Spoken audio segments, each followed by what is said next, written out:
This is Industry Relations, a podcast at the intersection of real estate and technology from an insider's perspective with Rob Hahn and Greg Robertson. In today's tough real estate market, keeping buyers motivated and loyal is key. Now is the time to leverage the power of One Home by CoreLogic and the best-in-class data and client collaboration experience it brings. Seamlessly integrated into Matrix, One Home delivers unbeatable engagement and one of the highest customer satisfaction scores amongst the top 10 national real estate portals. More impressively, One Home leads the pack by keeping users coming back with the highest repeat visits. With One Home's invite-only access, agents can provide their clients a truly exceptional experience. Don't forget to remind your MLS members to try this great value-added benefit. If your MLS hasn't added One Home yet, please reach out to your CoreLogic rep. Thanks again to CoreLogic for sponsoring the Industry Relations podcast. Everybody, and welcome to another episode of Industry Relations with Rob and Greg. This is your host, the notorious Rob, and as always, my amazing co-host of Fabulous, Greg Robertson. What up? What's happening, Giant I got an announcement. All right. Announcement to make. I just heard, and got to say thank you so much to CoreLogic for once again re-upping to sponsor the Industry Relations podcast. So thank you to everybody, Kevin and everybody there at the team, for supporting us for the foreseeable future here. We totally appreciate your sponsorship, and thank you so much. We really do appreciate it. Thank you. And I believe we can heartily recommend CoreLogic for all of your real estate and data Absolutely, needs. yes. And man, if we're gonna grift, we got to grift properly, Yes, if anybody else would like Greg and I to grift for you, then please consider call Greg. We're open for business. We are. I mean, it's not going to change the content of our podcast or anything, but we're happy to grift and promote you. And I think you noticed my my new Giants swag. Yeah, I was just going to point that out, Greg. Greg, I just want to point out. Notice how my head is. Well, I was there. I gave Sonny one. Normally exactly. I was half expecting you to say, "Hey, what about me?" But you never said that, so I didn't think you were into it. Of course, I'm into it. I've been asking for your swag because you have the best swag. Okay, so Black Hat. I slept with WR Studios T-shirt from back in the day. Everybody's got those. Black hat. We have a royal blue or a white hat. What would you like? White. Okay. Yeah. So you and Sonny can kind of rock white the same and thing. Black. Yeah. White has been the most popular color so far, I got to say. They get the most dirty, unfortunately, but but the clean look is good. Yeah, I like it. Yeah. All right. No, it's on its way. It's on its way, buddy. Yeah.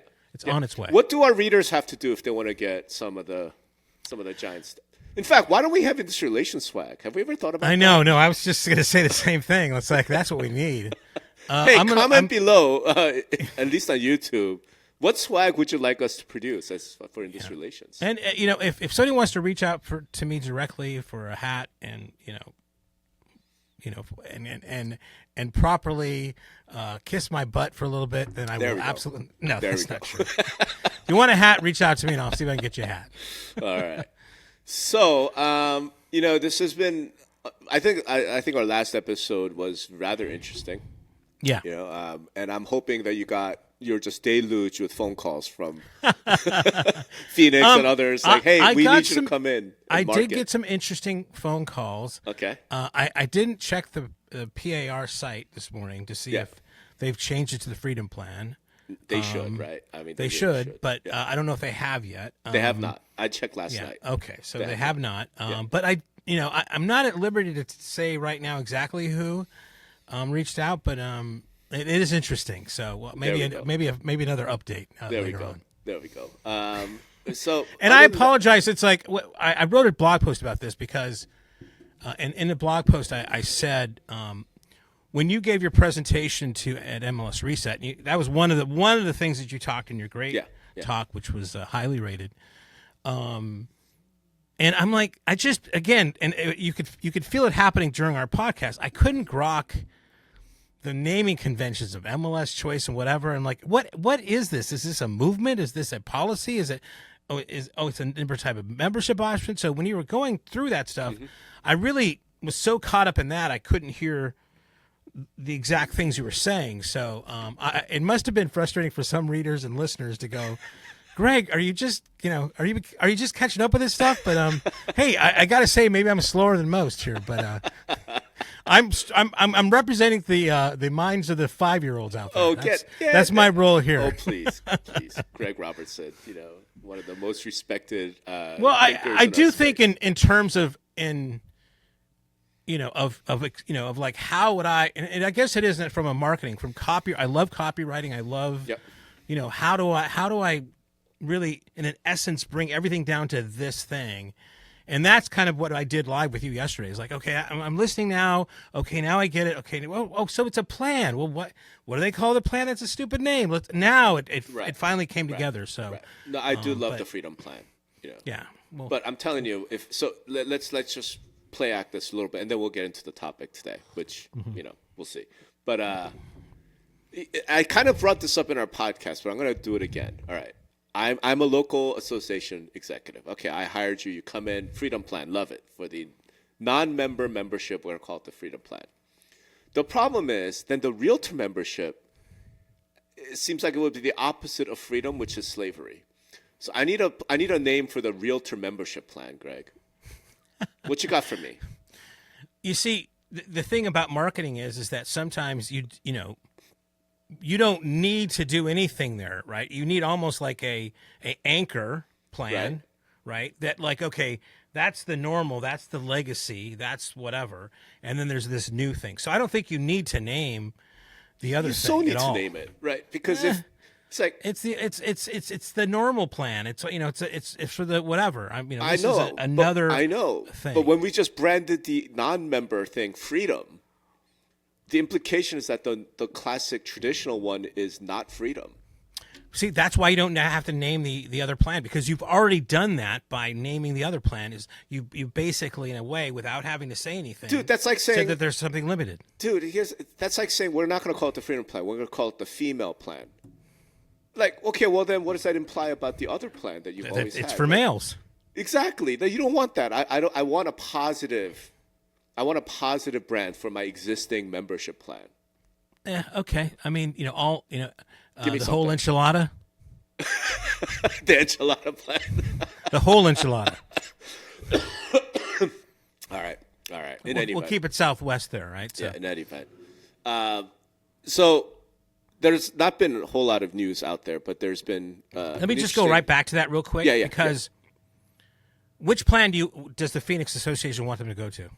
The freedom plan, of course. Okay, so I mean, you're trying to make the other plan even better. That's not their fucking goal here, right? Their goal is to get them to the other plan where they make more money. So why would you want to Yeah, go ahead. All right. Sorry. Well, listen. If you're a local leadership and you have hired Greg and Giant Steps to come in and they're going to pitch the freedom plan, I'm just saying you're going to have to ask them for real. Like, okay, what do we call the standard realtor plan? Because we don't want to call it the slavery plan or the indentured servitude plan. So, non-freedom plan. Exactly. That is a terrible brand. That is. It's got to be something like, the achievement plan versus the freedom plan. Something. It's got to be something positive. I mean, again, if you want them to go to the freedom plan, why would you help the other plan? I don't. I mean, what is the goal here, right? I mean, you said it yourself. I mean, sometimes you could look at things by their budget, right? So yeah. You are, yeah. Anyway, all right. So that was fun. One of the things that I'm kind of torn on this, Greg.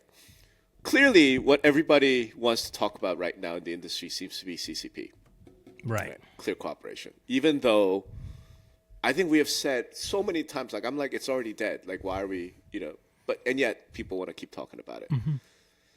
But there's an angle to this that's been a bit of a thing out there. And I'm going to say it probably started, I've seen it both from Wendy Gilch, later Wendy, on Twitter. James Dwiggins, our good friend James Dwiggins, put something up on LinkedIn, and he's been mentioning this a lot. I think he did a podcast recently with I think it was Michael Hickman, maybe. It was somebody, Mike Pappas, maybe. Where he talked about from Keys. Yeah, from Kai's. Kai's. Sorry. Where they talked about if you do private networks, then you're going to get sued. There's this liability, and I think Others have mentioned this idea of liability, right? I think Leo did. I want to say maybe Anywhere did as well. Wendy's brought it up. So there's this. So it's not directly about CCP or whatever, but the idea is if you engage in these private things, then you're going to get sued, right?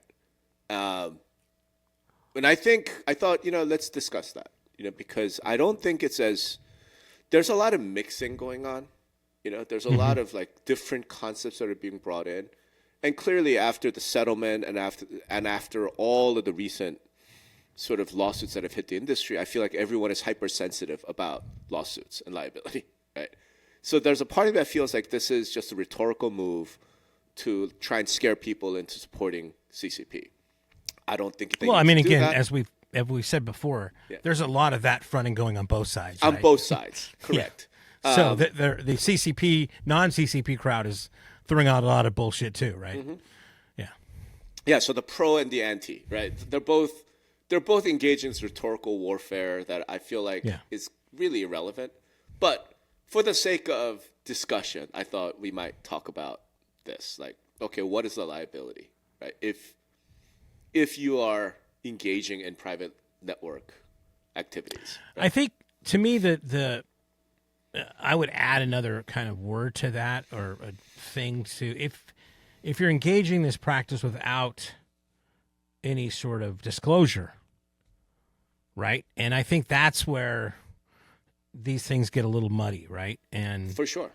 And that's, that you could be liable, right? But I mean, if you're very upfront in what you're doing there, and the consumer understands that, and something bad happens, well, you chose to do this pretty much non-standard way, the way things are now, and you made a bet there, right? Right. And it didn't pay off, but you knew, you should have known exactly what you were getting into, right? Here's the thing. So that's the case. So I've been on this Twitter thing, like earlier today, just kind of talking about this. Like, yeah, of course, but it becomes like an agency issue. It becomes, to your point, it's a disclosure thing, right? But I'm like, but that's the case no matter what the issue is. So in other words, it's not just about private listings, right? It's about anything that you do that affects the outcome of the sale, outcome of the transaction. Yeah. Right? If the seller feels like you didn't inform me, I wasn't fully informed, right? Or you had a conflict of interest, or something else going on where, I could legitimately claim a breach of fiduciary duty, right, on the one hand. And then the second, there's a level 2 beneath that, which is what I'll call like professional malpractice, right? So it's not that you breach fiduciary duty. It's just that you did a really crap job, right? And again, malpractice, a lawsuit that gets brought against lawyers, doctors, it's not that you actually went so serious as to breach some duty to me. It's just that you did a really bad job, right? But that's going to happen whether we're talking about private listings, we're talking about listing strategy or marketing strategy or pricing or whatever, right? And I don't know why we have to separate this issue out. Does that make sense? Well, it's the reason you separate it out. It's got everybody's talking about it, right? So, I mean, everybody needs her. What's his name? Refkin can talk about. I can't put my watermarks on, on my photos. It's a conspiracy, right? It's watermarks. Yeah. Are we talking about practice? Watermarks, right? And these guys and the other side is doing whatever. So that's the reason, right? I mean, it's everybody's, it's a hot topic, and they're trying to come up with different talking points for their side, right? In your opinion, Greg, what's at the heart of this? What's at the core of all this? Yeah, I mean, and you've said this before on another podcast, and I am on the pro CP crowd, right? And where I was coming from, has always come from a little bit, is the messaging of this, of like, we're going to find you the right buyer, and this having to do with, fair housing concerns, right? And then do we need to break things off for the 1% even more? Right, Compass becomes the brokerage for the 1% now, right? Because that's where the exclusive listings are. I mean, it's this fraction of, it's just creating more fractions in the in culture in a way, right? So there's those things, and then of course it's the status quo, right? I mean, there's a lot of people that have been around with the way the MLS industry was going. So I don't think it's every that one thing of each one of those things, but I think it's just a large swath of the other. I think on the other side, it's mostly profits. It's mostly these people are trying to survive in a tough market, right? Yeah. And it's and the market's going to get tougher, right? It has. I mean, did you see the pending results? The pending, it's lowest lower ever. than last year. I mean, Jesus, it's the lowest ever. Yeah. And so you can see why they're doing it, but okay, say that. Hey, man, I'm just a squirrel trying to get a nut, and it's for winter's long. And I'm sorry if it doesn't go with the norms here, but I got to find a way to win. Sure. And I'm going to do this. But, Sure. To wrap it up in all this nonsense. And again, both sides have this kind of problem, right? Sure. Let's just call it what it is. So there's an angle to this that's kind of related to what you mentioned that I find kind of interesting. I thought we'd talk about. So the criticism, right, of specifically Robert Reffkin, but I think of any company that's engaging, that is anti-CCP, right? One of the major sort of criticism angles that I've seen is, don't be fooled. This has nothing to do with consumers. They're just greedy. They just want to double end more deals, right? I'm sure you've seen that. That's absolutely one of the talking points. Okay, Sure. that is absolutely one of the talking points. And in fact, it might be true. In fact, let's just say that's true. Okay? Let's just assume that's true. My question then becomes, what's wrong with that? Is it wrong to double end deals? Is it wrong to double end deals? Is it wrong? I here's- guess sometimes. No, hold on. here's Let me the framework, Let me okay. think. Hold on. Let me think about this though. Are there other industries, and I don't know how many or if there's even one, that have restricted that you can't represent both sides of a deal? Lawyers. Okay. Well, why? Because it's adversarial, right? And it's a fiduciary duty. So you can't. Okay. So there is one industry. Can you think of any of the Yes. others? What? I believe investment banking also. Yeah. Okay. So there are industries. Yes. Right, that have in place protections or policies or rules that restrict double ending, right? So That's right. It's not. So let's just start from that standpoint. It's not a crazy notion. Not at all. Not Okay. at all. So, All right. So I don't let's- even think we need to get even that. What I'm saying is this. I think 99.9% of people, there are exceptions, right? And I think my interview with Ryan from Ryan Elliott was an example of this. 99% of people out there, especially in our industry, would agree that single agent dual agency is no good. And a bunch of states prohibit it by law, right? So if you are the listing agent, then you should not represent the buyer on that house, right? You're the agent, and you're going to represent both sides, right? Most people, I think, would say that is no good because of agency. Now, again, the complexity here is some states like Texas and Florida have something called transaction agency, where you're not a fiduciary of either the seller or the buyer. And in that case, it's legal. But I don't know that it's an industry we look at and go, kudos to you. Like that's what, Yeah. Right. Yeah. It's not that. It's like, yeah, it's allowed, but it's not what we aspire to. So I think almost everyone would agree, single agent, dual agency, no good. Okay. On the Robert Reffkin extreme, though, is it's brokerage dual agency, right? Where Compass is going to have both the buyer and the seller, but it's going to be one agent for the buyer, one agent for the seller. What's wrong with that, I guess is the thing. In other words, the accusation is, hey, okay. Reffkin, he's just greedy. He just wants to double end deals. Okay, fine. He wants to double end deals. Is that bad? Yeah, so I would, and again, I can't quote this verbatim, but I think Art Carter and Ed Zorn did a wonderful job with their kind of letter back to the industry of why they're not, why they are for CCP. And I think what point they made is that when you're in that kind of private network, you're presented with this option of like, okay, we'll just, this is a great listings. We'll hire you another agent from the office. That way you'll be represented. Right. And, I'll represent, you on this, or, however, or they'll represent you on this. I'll represent the seller, and things are going to be hunky-dory. And I think in the case of what Art was saying is that, well, basically you're not really giving the buyer much choice, really, right? It's just because they're cloistered within that walled garden of that Compass or whoever has created. Right. So it's not really giving them the choice that they want. Well, I know. But you're asking, the reason. So I'll answer the way that you posited the question. Yes, it could be problematic because there could be a situation where the buyer believes they have no other choice but to use an agent from this limited brokerage. Yeah, but that's a buyer choice issue. I guess what I'm wondering is it bad if a brokerage double ends the deal? In other words, brokerage dual agency. Is that bad? Okay, all right. So now I get what you're saying. Single agent dual agency, bad. Yeah, right. Brokerage level dual agency, is that bad? Right. Okay, again, I like to think about, let me think about this in real terms. Yeah. If I'm a buyer, yeah, and this is probably happens in some areas where there's, a lot of brokers might have big market share, right? Yeah. But if I'm a buyer and I want to buy a house from Windermere, for instance, just to throw a name out there. But no, you don't want to buy a house from, no one thinks in those terms. No. Hold on. I think people do, right? So if I'm going to buy a house from that's an agent that's represented by Windermere, right?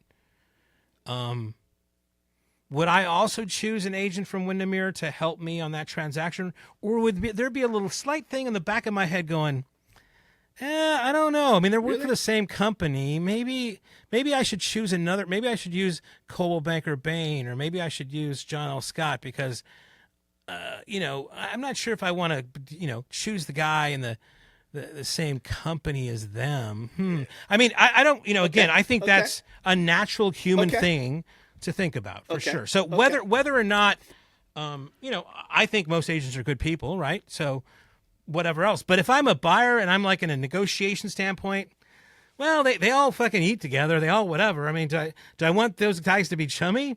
Nah, I really actually like my own fucking vampire. Thank you very much. I like to have somebody who's really a good competitor. Okay. So the issue there is, in reality, that is not how any of this works, right? Well, you don't know that for sure. You're making an assumption like I am. I know that for 90% plus. What do you mean 90%? Show me the study that says 90%, Rob. Come on. From Zillow. So here's what I mean. No, let me walk through the process, and I think you'll agree with me. But hold on. Do you understand where I'm coming from? Do you understand that some people, think some people would have that? No, I 100% understand that, right? And that would be the brokerage dual agency is bad, right? I'm just saying, in reality, to me, the reality is more like this. Buyers do not go, hey, baby, hey, we should buy a house. Let's call an agent and hire a buyer agent. That is not what consumers do. What consumers do is, let's see what's for sale, right? They get the phone, they start looking on Zillow, they start looking on Redfin, whatever. They start swiping. They see a house, like, oh, this one looks nice. Let's go find out. They click the button, right? And then they get connected with some guy, says, oh, the house is lovely. Are you represented? No, we're just looking. Would you like me to connect you with someone who's going to be awesome? Or Zillow themselves will connect, or whatever it is, right? And they go, okay, well, like, that's kind of how it happens, right? Okay, but most of the time. I think most of the time, just as as I'm thinking of this, it's like my wife goes, sees a sign, calls the Windermere agent from the sign. Sure. Happens all the time, right? Sure. Yep. And the agent goes, it's a great house. Yep. Very knowledgeable about the house, whatever. Yep. Ask if they're represented, yep. right? And my your wife goes, says, no, I'm just looking. I'm not represented. I'm just looking, whatever. Says, well, I'll give you contact with Janet from my office. She's a great agent, and she can tell you a lot of things, right? That's right. And then my wife comes back to me and says, oh, I called about that house we were both looking at that we love. It is for sale. It's in our right price range. And, and I talked to the agent. Oh, which agent you talked to? The one that's actually listing the house. Oh, okay. And I'm already talking to Janet. She recommended a fabulous agent from their office. I'm like, time out, baby. Okay. Mm-hmm. Yeah, of course she did. I'm sure she recommended a great agent from their office. Okay. Yeah. I'll take care of this part. Yeah. That's great that you got this information, but there's no way we're going to use an agent they recommend. Of course not. That's ridiculous. Yeah. Right? I mean, can you imagine that conversation happening? I can absolutely imagine it. No, of course I can. And So this is where things get super duper interesting for me, because every brokerage, right? So what I mean is, and I'm going to bring up William North once again, who I've mentioned a number of times. He's the former general counsel, right? And I wrote this like long series at NAR, and he talked about agency. And one of the things he recommended was firm level agency, right? So what he thought back in the 70s was that agency is not at the agent level, it's at the brokerage level. Yeah, okay. And obviously the industry said, hell to the no. Right. Well, you're independent contractors, right? So, well, not only that, but like, just think about it, like especially as companies have gotten larger, right? It's one thing when the brokerage firm, back in 1950, like the biggest brokerage firm is like 50 people in one town, right? Now we have like EXP with 80,000 agents, right? So if you're EXP, that means if one of your agents takes this listing, none of you 80,000 agents can represent a buyer. Yeah. So I think everybody kind of said, okay, the economic reality is we can't have firm level agency, right? So we're going to create this thing called designated agency, right? So even though the firm is representing both the buyer and the seller, because they're two independent contractors, this is fine. I mean, I think everyone in the industry has said that's just the given, right? I mean, that's kind of where I'm getting at. Like, I agree with you. Like, I can see the consumer saying, wait a minute, you're saying the listing agent works for Windermere and the buyer agent you're going to use also works for Windermere? I don't know about that, baby. Do you know what I'm saying, right? Yeah, like, no. I totally see that. I think that's a normal consumer reaction. And yet, my point is, this is 100% normal in our industry. And I've not heard that many people say that that's bad. Until it comes to Compass. Well, hold on. I mean, all of a sudden, it comes to Robert Revkin and Compass. It's like double-ending deals are bad. I'm like, why? No, I mean, here's what I think the issue with that a little bit is, and it just goes back to our previous conversation, is he's not admitting it, right? He's like fronting, moi? Yeah. Want to make more money off of people's moi? Haven't you heard the story about my mom and my time at Goldman Sachs in the White House? Yeah. Moi? Me looking some money grubbing moi? That's the thing. That's it's like, the issue? It's just, again, we talked about it. It's all the fronting. It's like, you know what? Yeah, you're a slave to your shareholders, right? You're responsible to your shareholders. You're beholden to your shareholders, right? So we get that. What is this nonsense? You're kind of, I mean, he had those. I had written a post about answering his 10 problems about CCP, and like when I got to he was complaining about watermarking photos. I'm like, this guy is just. I mean, what else is he going to throw out there to dodge or to kind of obfuscate or some sort of just make some sort of veil of whatever. Just let's stop, please.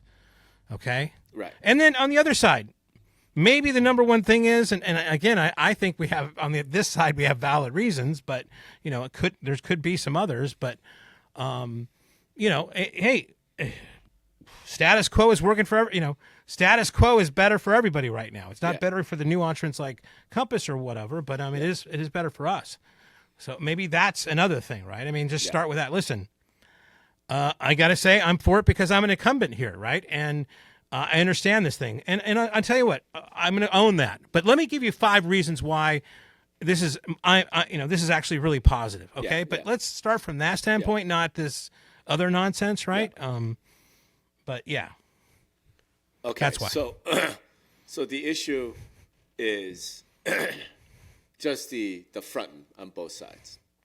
I think. I mean, in a sense. But I think, again, and this is a cultural thing in our society now with government and everything else. It's like, let's just, we have a conversation about policy and talk about those things instead of this kind of left, right, or this, new entrance, new disruptor, not or whatever, and just what makes sense best for everybody here, right? Right. And lay those out. But why, when you start fronting that, that's not me. I'm not talking about that. It's like, okay, you lost me, bro. I'm sorry. Right. This authenticity we talk about with leaders, right? Right. Okay. Fine. That's fair. So what we want to imagine essentially is two sides, right? We want to imagine, not I don't know. So some CEO, and I don't think it just started with Compass. I mean, as long as I've been in the industry, there's a lot of people out there say dual agency is a bad thing. Now, they didn't specify was per agent or the firm, but that has always been in the zeitgeist of, in the fear about that. I have heard, I could like count on one hand, right, the number of people, like influential leaders, who have said brokerage level dual agency is bad. Oh, yeah. Okay.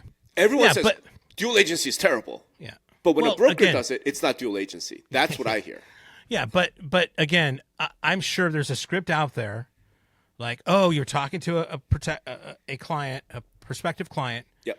She was referred to another client by the seller at their office. Mm-hmm. Okay, I'm sure there's 1,000 scripts out there. They convinced you to get to a broker of their own office. Oh, yeah.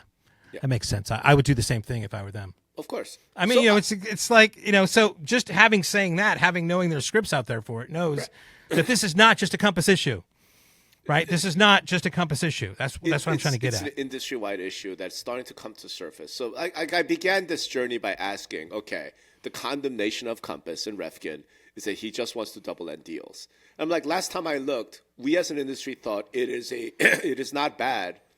In fact, it's good to double-end deals at the brokerage level. Right, that's good. That's something we all should strive for. That's how I understand. Well, I don't know if it's something we should strive for, but if a organization can pull it off, we don't want to restrict to take that off the table. It's like, there's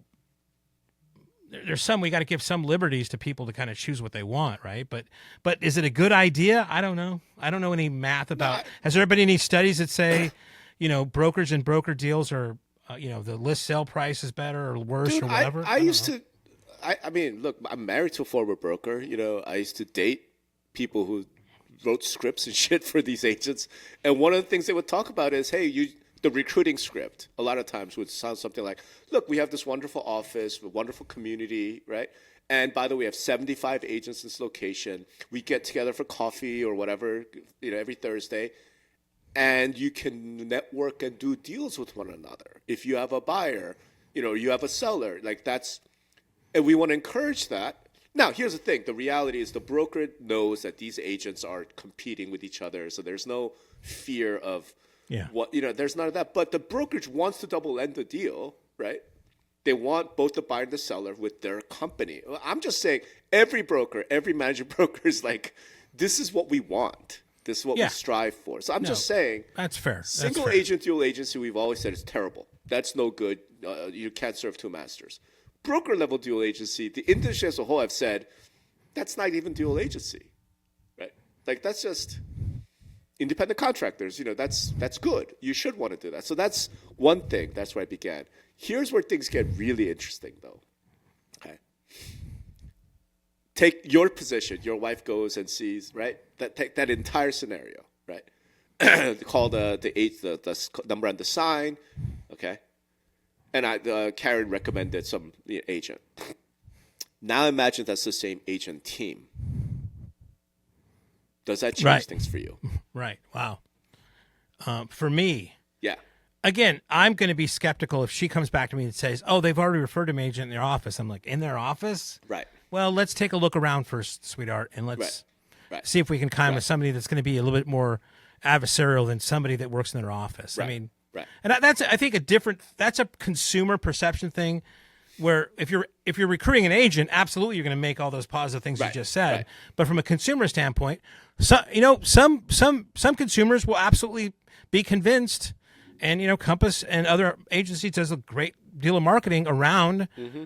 If they're the dominant market, if they're the dominant brokerage in that industry or that area, they might do a good job of convincing the consumer that no, it's a good thing, right? Right. But again, I think there's going to be some skepticism from some consumers. Sure. I think that's natural. So take it down the next level down, which is the team. Yeah. So now the Windermere brokerage office with 600 agents. Now this is, she referred me to a buyer agent on her 10-person team. Yeah, see, I think I would be, or some people would be even more skeptical because of that, right? It's like, because that feels more like they're representing, feels more like an agent dual agency than it does a firm dual agency, right? Doesn't it, to you? So there's a big lawsuit happening right now out of Hula and Lawrence that's related to this, right? But the facts of that case are just like different. It's a basic dual agency breach of fiduciary duty type of thing, failure to disclose, where it was the same team that was representing the buyer and the seller, right? But the specifics of that case, if I remember the facts correctly, off the top of my head, is it wasn't just that they were on the team, okay? It was like the buyer agent was the listing agent's brother-in-law, and they didn't disclose any of this. Right? Yeah. They didn't say, "Hey, Mr. Seller, hey, my brother-in-law can help you out with this." I mean, my brother-in-law is going to bring the buyer. Then every antenna would be going up in my freaking thing, right? So they didn't disclose a lot of that type of stuff, right? But what the impact of that, though, does become this notion of applying dual agency thinking to agent teams, right? Right. Wow. Yeah. Because at an agent team, one of the issues is the listing agent, the team leader, and the buyer agent have a split. And the reality, as you and I both know, that people, like consumers out there just generally don't know the reality. The reality, as we know, is if you're a team agent, if you're an agent on someone's team, that is much more like an employer-employee relationship than, I'm an agent, I belong to this Windermere office, and you're an agent, you belong to the same office, right? There's a lot more control that teams have over their team members that a brokerage does not have over their agents, right? So I think a stronger argument could be made that dual agency, if done within a team, is potentially a problem, right? And this is something that the industry has never really wanted to tackle. Ever since the modern agent team concept was introduced by Gary Keller, right? With the 7-layer, the millionaire real estate agent, the 7-layer team, all of that stuff, right? And I'm kind of feeling like all this conversation about private listings and clear cooperation and Refkin's greedy, he just wants to double-end deals. I'm like, okay, now let's apply that to the team.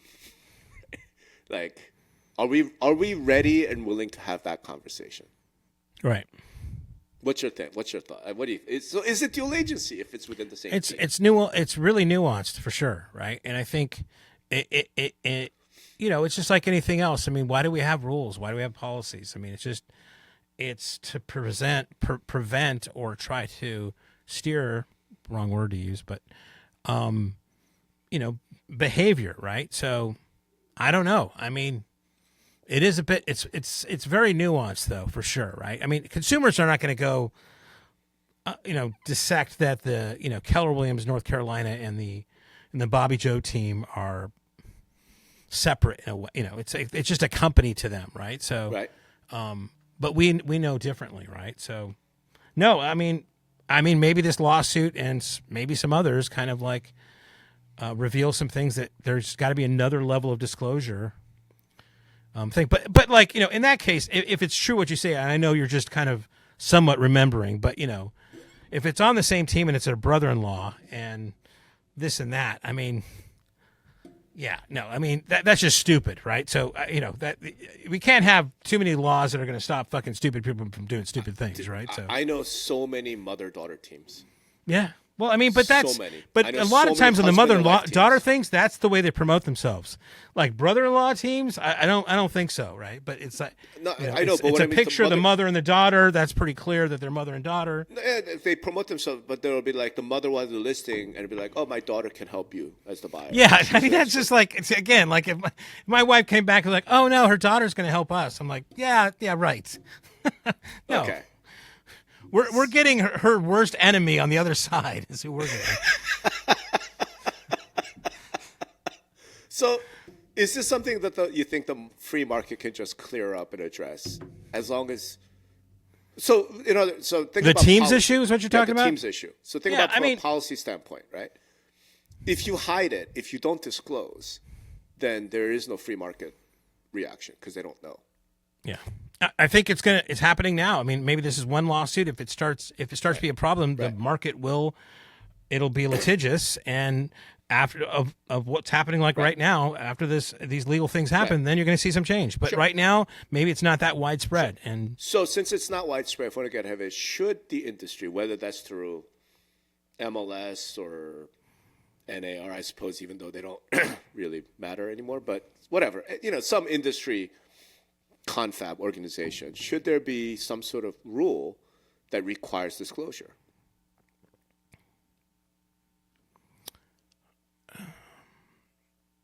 Well, I think. In fact, let's bring it down to the license law, the state regulatory agencies. I mean, there are disclosure laws. I think there are disclosure forms in some cases. I've not heard or seen one that talks about team disclosure. Team disclosure. I would have no idea, Rob. I'd have to, listen to you or somebody else. But I don't know. Go check, but I'm not aware of one that says if you are on the same team and representing the buyer and the seller, you must make disclosure. And it's like that disclosure. I don't know if there's a formal thing out there, but if I was a team member, if I was running a team, I'd probably put that in my workflow. Why? Just protect yourself. Dude, you want to double end deals. Still, I mean, you can think about it. The entire reason why teams exist, if you think about it, right? Goes something like this. You have one agent who's very successful, top producer, and has just getting deals left and right. Every agent wants to eventually transition away from representing buyers to representing sellers. Right? Every agent. Like when you first get your license, you come out, it's like, okay, you're going to help whoever. List to last, right? Yeah. What's that?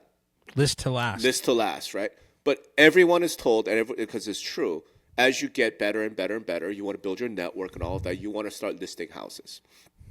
Okay. So what we're talking about is an agent who is really successful, really good at the job, or really good at marketing, whatever it is. And they're like, I'm going to a listing appointment every week. Okay. I don't have time to drive buyers around. Okay, my time is much better spent going on listing appointments, getting listings, doing marketing, making calls to get more listings. Yeah. Right? I don't want to just give away those buyer leads. So what I'm going to do is, hey, Greg, join my team. You can service all these buyers that my listing is generating. Okay?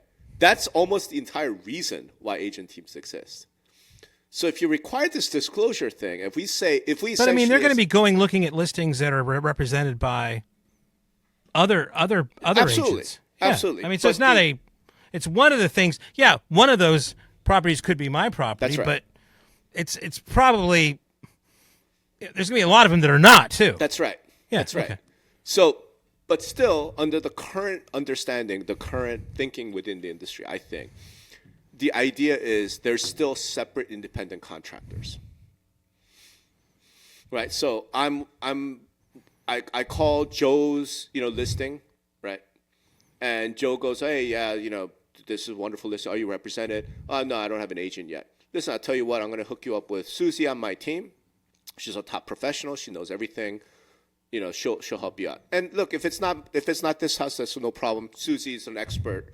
She will make sure, blah, blah, blah. Okay. I talked to Susie, and she said, okay, we could look at Joe's house, but let's also look at a bunch of others. Like, that's how it goes. If you then go buy somebody else, some other agent's listing, right? Like, all right, no conflict. Right. Right? Okay. The issue is when you are now buying one of Joe's listings. Yeah. Okay. What should happen then? Again, I don't know if there's anything formal being done, but if I'm running that team, right, I probably want something signed to say, hey, I know, you should know this. You called me. I told you this. It's my listing, and then I gave it to one of my agents. But just to make sure, I represent, she's on my team. I represent the seller of this. Okay? But that's the issue, right? If the call is coming because this buyer wants to buy your listing. No, again, I don't think it should be a legal thing, but I'm saying as a business owner, if you want to protect yourself even more, maybe you put that in your workflow. I don't know if it doesn't legally have to happen. Some people may not choose to do it, but Interesting. Okay. Some people might want to. I mean, I mean, I have a tough time, and we talk about this offline of, running both of our businesses. It's like I'm kind of a handshake guy, right? I mean, I've been in the business a long time. You have, and but when you get into like non-disclosures and everything else, I mean, I get that. I mean, it's part of the game. Yep. And I realize why I have to sign some of these things sometimes, right? So, but it's it doesn't necessarily a lot of times has to happen, but I mean, I respect it. Yeah, I mean, NDA is a whole other conversation. It's just a very interesting thing, because here's the angle that I guess I'm wondering about is if we are saying single team dual agency is as bad as single agent dual agency, right? Because there's this conflict of interest, right? We're forgiving it because in most cases, the buyer who's working with the agent on your team is going to buy somebody else's listing, right? My question is, given that the buyer contacted you on your listing, right, should the rule not be, let me refer you to someone on Greg's team? A different team altogether. Yeah, I don't, again. Because you called about this house that I represent. Yeah.